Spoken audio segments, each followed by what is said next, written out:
अस्सलाम वालेकुम गाइस, मैं हूं सामा और आप देख रहे हैं इनोवेटिव सॉल्यूशंस। सो गाइस, पिछली वीडियो में हमने देखा था कि हमारे इफ एल्स कंडीशंस क्या होती है और हमने अपने वेरिएबल का स्कोप देखा था। आज की वीडियो में हम देखेंगे कि हमारे पास एरेज क्या होते हैं और ऑब्जेक्ट्स क्या होते हैं।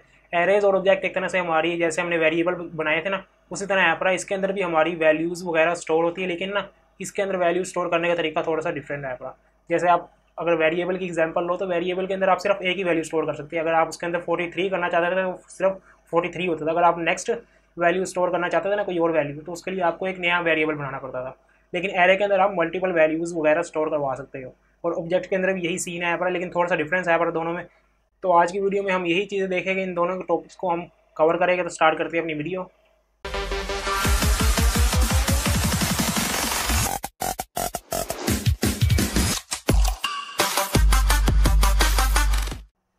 तो यहाँ पे मैं अपने बनाऊंगा एक एरे। जिस तरह हम वेरिएबल को डिक्लेयर करते हैं ना, हम सेम टू सेम वैसे ही करेंगे। मैं यहाँ पे लिखूंगा लेट, और यहाँ पे मैं लिखूंगा, जैसे मैं एक बनाने लगा हूँ एरे, तो मैं ARR लिखूंगा।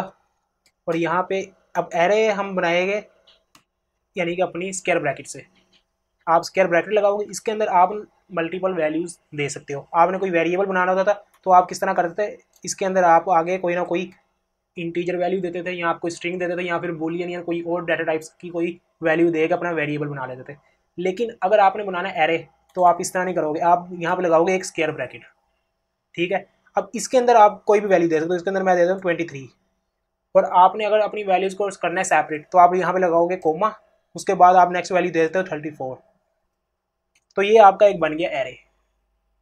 यहाँ पे मैं एक लगाता हूँ console.log, और उसके अंदर मैं प्रिंट करूँगा अब अपने ARR को, यानी कि ये जो वेरिएबल मैंने बनाया है ना, मैंने जो ये एरे बनाया है, इसको मैं प्रिंट करता हूँ।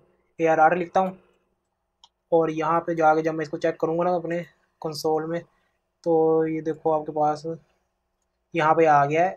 अब एरे आया। अब इसको अगर आप ओपन करके देखोगे ना, तो इसके अंदर ये देखो दो वैल्यूज़ आ रही है, 23 और 34। नीचे दिया गया लेंथ, और ये देखो यहाँ पे आगे क्या दिया गया, ये दी गई इसकी प्रोटोटाइप। प्रोटोटाइप क्या दी गई, एरे।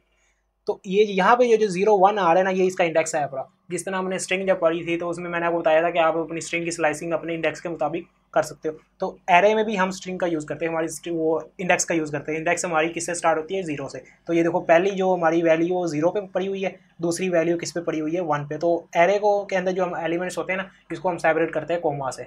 अब ये देखो यहाँ पे तो हमारी ये दोनों वैल्यूज़ प्रिंट हो रही है, लेकिन अगर कोई मैं एक वैल्यू प्रिंट करवाना चाहता हूँ तो यहाँ पे मुझे इस तरह करना पड़ेगा। यहाँ पे मुझे इसके अंदर लगानी पड़ेगी स्क्वायर ब्रैकेट, और यहाँ पे मुझे देना पड़ेगा 0।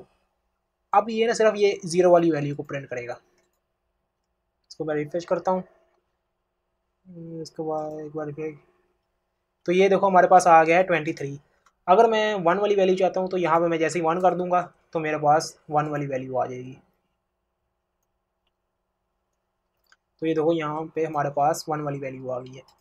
तो इस तरह आप अपने एरे से अपनी वैल्यूज़ को फिल्टर कर सकते हो। आपको जिस इंडेक्स पे वैल्यू चाहिए आप वही गेट कर सकते हो। अगर आपको सारी वैल्यूज़ चाहिए तो उसके लिए हम आगे जाके लूप्स पढ़ेंगे। आप अपनी लूप को चला के ना एरे की लेंथ के मुताबिक आप अपनी सारी वैल्यूज़ को गेट कर सकते हो, एक ही यानी कि कोड लिख के।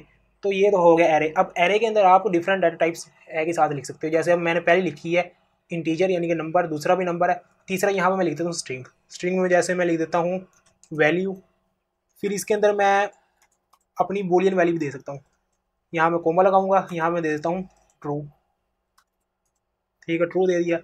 नेक्स्ट जाऊँगा, हमारे पास नेक्स्ट क्या थी, अनडिफाइन। आप अनडिफाइन भी दे सकते हो, नल भी दे सकते हो। ये हमारी डाटा टाइप्स थी। तो अगर मैं यहाँ पे जाके अब जैसे मैं कहता हूँ कि मुझे सिर्फ ट्रू चाहिए, तो 0 1 2 3, मैं कहता हूँ कि मुझे 3 वाली वैल्यू चाहिए, तो यहाँ पे मैं 3 इंडेक्स पे जाके ना जैसे ही गेट करूँगा तो हमारे पास क्या आएगा, अब हमारे पास ट्रू आ गया। तो इस तरह आप अपनी एरे से फ़िल्टर कर सकते हो। अपने एरे की लेंथ निकालनी है तो आप यहाँ पे लिखोगे ARR.length। जैसे हम स्ट्रिंग की लेंथ निकालते थे ना, वैसे ही हम एरे की लेंथ भी निकाल सकते हैं। लेंथ लिखोगे, और यहाँ पे जाके जब आप देखोगे तो यहाँ पे भी अनडिफाइन आ रहा है। तो यहाँ पे क्या आ गया, अब 6 आ गई लेंथ इसकी। यानी कि इसके अंदर टोटल कितने एलिमेंट्स है, 6 एलिमेंट है। जो भी इसके अंदर वैल्यूज होती है ना, वो इसके एलिमेंट्स कहलाते हैं एरे के। अब ये तो हो गया एरे। नेक्स्ट हमारे पास होता है ऑब्जेक्ट। ऑब्जेक्ट भी एक तरह से इसकी तरह ही है, पूरा एरे की तरह, लेकिन उसके अंदर ना हमारा होता है की वैल्यू पेयर। हमारा जितना भी पीछे से जेसन से डाटा आता है ना, जब हम अपन API वगैरह यूज़ करते हैं या फिर हम डाटा बेस से डाटा गेट करते हैं, तो वो हमारा ज़्यादातर ना ऑब्जेक्ट की शेप में ही आता है डाटा। तो इसलिए हमारा ऑब्जेक्ट जो टॉपिक है ना बहुत इंपॉर्टेंट है, पर उसको आप अच्छी तरह समझ लेना। इसमें ना एक तरह से लगा लो पाइथन में से हम कहते हैं डिक्शनरी। डिक्शनरी से आपको थोड़ा सा आइडिया हो जाएगा। जैसे आप कोई डिक्शनरी देखो, इंग्लिश की डिक्शनरी होती है, तो उसके अंदर आपके पास आपने कोई वर्ड का मीनिंग निकालना है, तो आपके पास एक वर्ड आएगा, आगे उसके आगे उसका मीनिंग लिखा होता है। तो जो वर्ड है ना वो वैल्यू है, आगे उसका यानी कि वो की है, और जो उसका मीनिंग लिखा होता है वो उसकी वैल्यू है। तो इसमें भी हम ऐसे करते हैं, हम एक यानी कि अपनी की बना लेते हैं, आगे उसकी हम वैल्यू दे देते हैं। इसका सिंटैक्स क्या है पूरा, यहाँ पर नीचे जाता हूँ, लिखता हूँ लेट ओबीजी लिखता हूँ, और यहाँ पे मुझे यूज़ करनी है अब करली ब्रैकेट्स।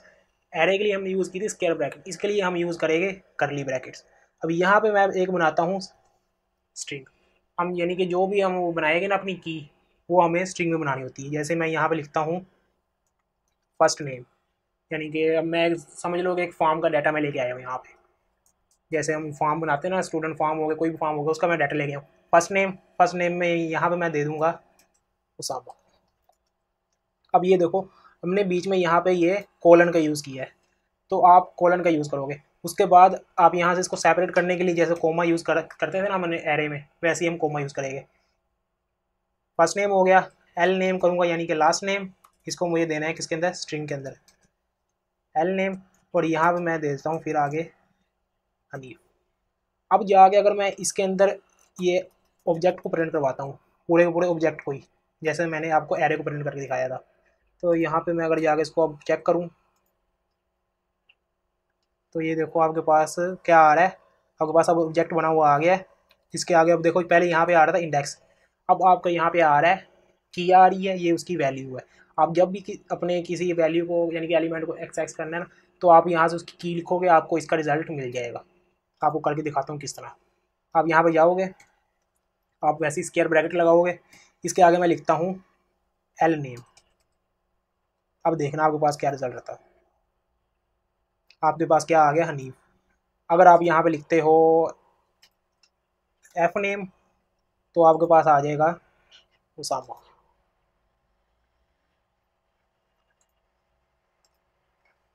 तो ये देखो ये वाला वैल्यू आ गई। तो इस तरह आप इसको गेट कर सकते हो। आप इस तरह भी कर सकते हो, आप इसको इस तरह भी कर सकते हो। जैसे अगर मैं यहाँ पे लिख दूँ, अगर आप अब ये देखो आपने यहाँ पे बनाया है ये स्ट्रिंग के अंदर, अगर आप इसको स्ट्रिंग के अंदर नहीं बनाते, यानी कि ये एक जैसे वेरिएबल होता है सिंपल, उस तरह आता है, तो यहाँ पे मैं ये इसकी स्ट्रिंग खत्म कर देता हूँ। अब ये है पर एफ नेम, तो इसको मैं अब इस तरह भी लिख सकता हूँ, ओ बी जी डॉट एफ नेम लिखूँगा ना मैं जब, तो हमारे पास तब भी उसामा आएगा।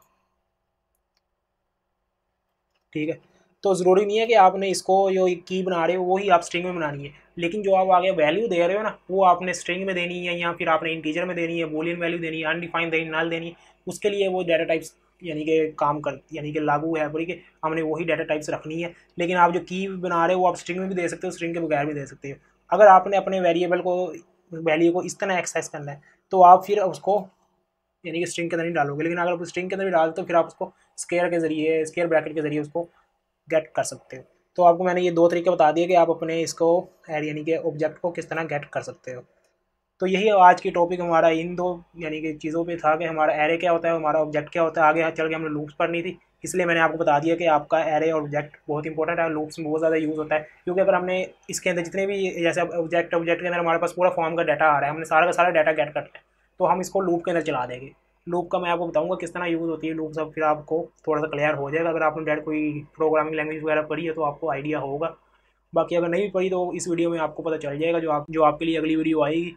तो अगर ये वीडियो आपको पसंद आई तो इस वीडियो को लाइक कर दो, मेरे चैनल को सब्सक्राइब कर दो, और इस प्लेलिस्ट को भी सेव कर लो। इसके अंदर आगे चल के मैं और भी वीडियोस ऐड करने वाला हूँ, और हमारा कोर्स काफ़ी अच्छा चल रहा है। अगर आपका रिस्पॉन्स अच्छा मिलता रहेगा तो आपके लिए मैं और वीडियोस बनाता रहूँगा। तो मिलते हैं अपनी नेक्स्ट वीडियो में, तब तक अल्लाह हाफ़िज़।